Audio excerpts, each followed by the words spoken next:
نحمدہ و نصلی علی رسول الکریم اما بعد اعوذ باللہ من الشیطان الرجیم بسم اللہ الرحمن الرحیم فاستفتحم آل ربک البنات ولہم البنون ام خلقنا الملائکۃ اناثا وہم شاہدون الا انہم من افکہم لیقولون ولد اللہ وانہم لکاذبون اصطفی البنات علی البنین ما لکم کیف تحکمون افلا تذکرون ام لکم سلطان مبین فأتوا بکتابکم ان کنتم صادقین وَاجْعَلُوا بَيْنَهُ وَبَيْنَ الْجِنَّةِ نَسَبًا وَلَقَدْ عَلِمَتِ الْجِنَّةُ إِنَّهُمْ لَمُحْضَرُونَ سُبْحَانَ اللَّهِ عَمَّا يَصِفُونَ إِلَّا عِبَادَ اللَّهِ الْمُخْلَصِينَ۔ ابھی آپ نے سورہ صافات کی آیت 149 سے 160 کی تلاوت سماعت فرمائی۔ ان آیتوں کا ترجمہ اور تفسیر اس طرح ہے: فاستفتحم آل ربک البنات ولہم البنون، آیت 149۔ ام خلقنا الملائکۃ اناثا وہم شاہدون، آیت 150۔ الا انہم من افکہم لیقولون، آیت 151۔ ولد اللہ وانہم لکاذبون، آیت 152۔ اصطفی البنات علی البنین، آیت 153۔ ما لکم کیف تحکمون، آیت 154۔ افلا تذکرون، آیت 155۔ ام لکم سلطان مبین، آیت 156۔ فأتوا بکتابکم ان کنتم صادقین، آیت 157۔ وَاجْعَلُوا بَيْنَهُ وَبَيْنَ الْجِنَّةِ نَسَبًا وَلَقَدْ عَلِمَتِ الْجِنَّةُ إِنَّهُمْ لَمُحْضَرُونَ، آیت 158۔ سبحان اللہ عما یصفون، آیت 159۔ الا عباد اللہ المخلصین، آیت 160۔ ترجمہ: بھلا آپ ان سے پوچھیں تو کیا آپ کے رب کے لیے تو بیٹیاں اور ان کے لیے بیٹے ہیں؟ کیا ہم نے فرشتوں کو مؤنث پیدا کیا ہے اور وہ پیدائش کے وقت حاضر تھے؟ دیکھو، یہ جھوٹا الزام لگاتے ہیں کہ اللہ صاحب اولاد ہے، اور یقیناً یہ جھوٹے ہیں۔ کیا اس نے بیٹوں پر بیٹیوں کو ترجیح دی ہے؟ تمہیں کیا ہو گیا؟ کیسا حکم لگاتے ہو؟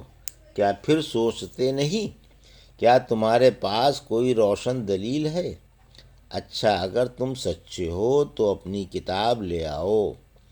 انہوں نے اللہ کے اور جنوں کے درمیان نسب گڑھ لیا، اور جن خوب جانتے ہیں کہ وہ حساب کے لیے حاضر کیے جائیں گے۔ جن باتوں کو یہ بیان کرتے ہیں ان سے اللہ پاک ہے، مگر اللہ کے مخلص بندے جو بیان کرتے ہیں وہ اس کے لائق ہے۔ یہ تھا ترجمہ سورہ صافات کی آیت 149 سے 160 کا۔ تفسیر: آیت 149۔ فرشتے اللہ کے بندے ہیں، بیٹیاں نہیں۔ مشرکوں کی ترویج ہے کہ ان ذلیلوں نے اس ذات اقدس کے لیے جو اولاد سے پاک و برتر ہے بیٹیاں تراش لیں، جو ان کے خیال میں کھوٹا مال ہے، اور اپنے لیے بیٹے پسند کیے جو کھرا مال ہے۔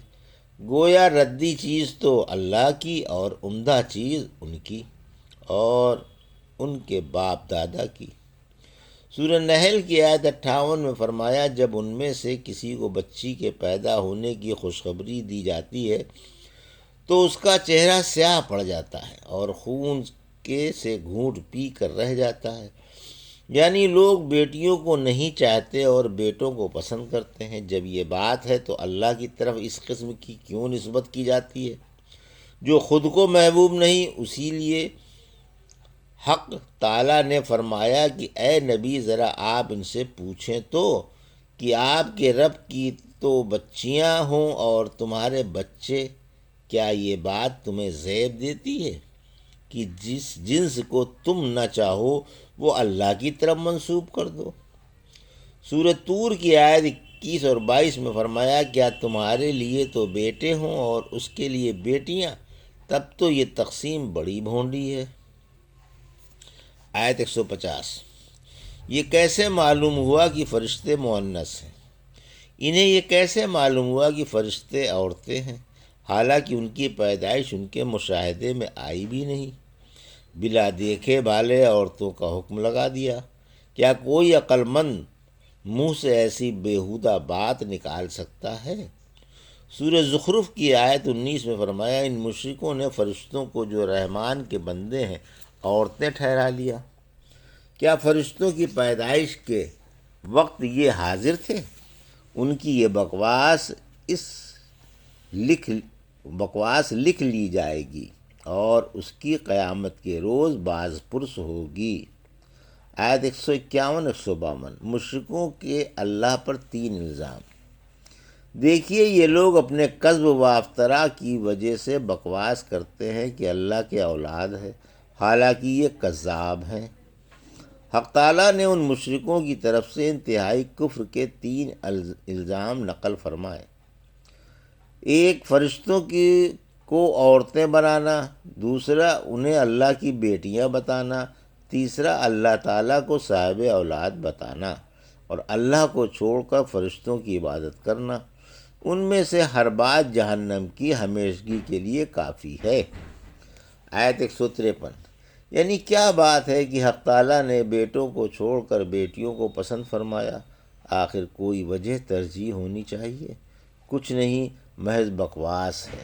وہ تو اولاد ہی سے پاک و برتر ہیں۔ بیٹے اور بیٹی کا تو بات کا سوال ہے۔ سورہ اسراء کی آیت 40 میں فرمایا کیا تمہارے رب نے تمہیں تو بیٹوں کے لیے چن لیا اور فرشتوں کو اپنی بیٹیاں بنا لیا؟ یقیناً تم ایک زبردست گناہ والی بات کہہ رہے ہو۔ آیت 154 سے 157، تمہاری عقلوں پر کیوں پتھر پڑ گئے اور سمجھیں کیوں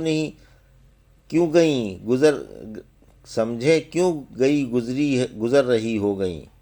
بد نصیبوں، غور و فکر کیوں نہیں کرتے اور یہ کیسا خلاف عقل و فہم فیصلہ کر رہے ہو؟ اس فیصلے سے باز آ جاؤ اور نصیحت قبول کر لو۔ کیا تمہارے پاس تمہاری اس بکواس کی کوئی واقعی دلیل ہے؟ اگر ہے تو لاؤ۔ اگر تم نے اللہ کی کتاب میں اس کے ثبوت میں کوئی حکم دیکھا ہے تو پیش کرو۔ عقلی دلیل تو پیش ہی نہیں کر سکتے، کیونکہ عقل تو قطعی طور پر اس قسم کی بکواس سے دستبردار ہے۔ عقل تو بھول کر بھی اس قسم کی نامعقول اور ناشائستہ بات کی تائید نہیں کر سکتی، اور اللہ کی کتابوں میں بھی ان عقیدوں کی تردید ہے۔ آیت 158، مشرکوں نے جنوں میں اور اللہ میں رشتہ داری سمجھ لی۔ مشرکوں کا عقیدہ تھا کہ فرشتے اللہ کی بیٹیاں ہیں۔ اس پر ابو بکر رضی اللہ تعالیٰ نے پوچھا ان کی مائیں کون ہیں؟ بولے جنوں کے سرداروں کی بیٹیاں۔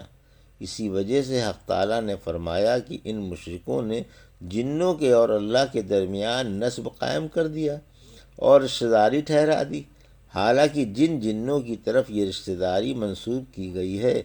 خوب جانتے ہیں کہ جن لوگوں نے یہ شرکیہ بکواس کی ہے وہ قیامت کے دن حساب و عذاب میں ظاہر کیے جائیں گے، کیونکہ انہوں نے اللہ پر افترا باندھا اور جھوٹ بولا اور بلا علم کے شرکیہ بات تراش لی۔